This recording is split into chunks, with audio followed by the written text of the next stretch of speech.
On en sait un peu plus sur la personnalité de Virginie Darras. 33 ans, est née de 5 enfants vivant dans la Somme, une mère peu aimante qui subissait les coups de son mari. Dotée d'un caractère fort, son enfance se passe normalement, sans souci, notée ni par l'enquêtrice de personnalité, ni par la mère, ni ses sœurs qui témoignaient aujourd'hui en visioconférence. Il faut dire qu'elles avaient produit des certificats médicaux pour ne pas venir. Aucun ne souhaitait être présent. En réalité, l'expert psychiatre ne note quant à lui aucune pathologie mentale. À noter que Virginie Darras se dit victime d'un viol à l'âge de 15 ans, un viol dont personne n'était au courant.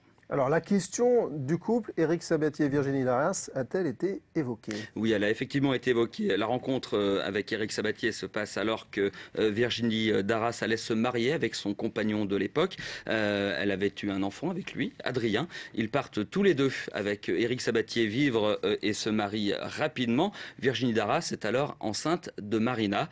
Ils se séparent un mois après ce mariage pour une histoire de mensonge sur une maison que Éric Sabatier aurait dû acheter. Virginie Darras repart alors vivre chez sa mère et voulant rompre avec cette relation passée, elle donne naissance à Marina sous X. D'ailleurs, Marina, c'est l'un des 3 prénoms proposés à l'époque par les sages-femmes de l'hôpital. Prise de remords ou alors sous la pression familiale, elle récupère Marina et se remet en couple avec Éric Sabatier. Elle décrit son mari aujourd'hui comme menteur, affabulateur, dominateur, qui l'interdisait de sortir de chez elle et gardait avec lui la carte bleue familiale. Selon plusieurs témoins, c'est elle plutôt qui décidait à la maison. Je vous propose d'écouter l'avocat d'Éric Sabatier.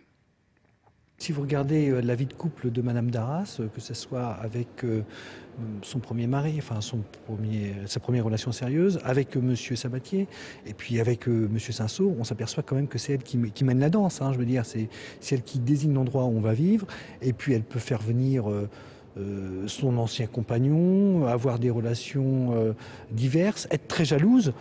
Donc je pense qu'il n'y a pas tellement d'équivoque sur celui qui est fort dans le cadre du rapport affectif homme-femme.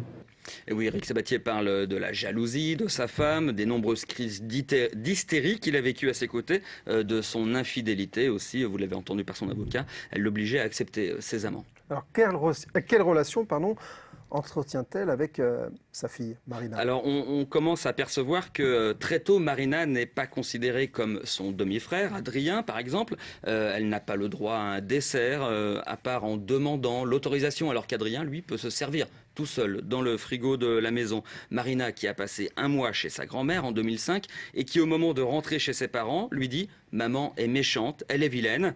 Elle me tape, dit-elle aussi à sa tante, sans éveiller les soupçons malgré quelques bleus, hématomes ou griffures déjà remarqués par la mère de Virginie Darras.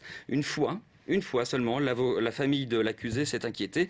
L'une de ses sœurs alerte la mère de Virginie Darras après un séjour chez le couple qui vivait alors à Nanterre. Elle a vu le genou de Marina gonfler après des coups et Virginie Darras qui évacuait le liquide de l'œdème qui s'était formé avec une aiguille qu'elle enfonçait dans le genou. Un mandat d'amener d'ailleurs doit contraindre cette sœur à venir témoigner au procès.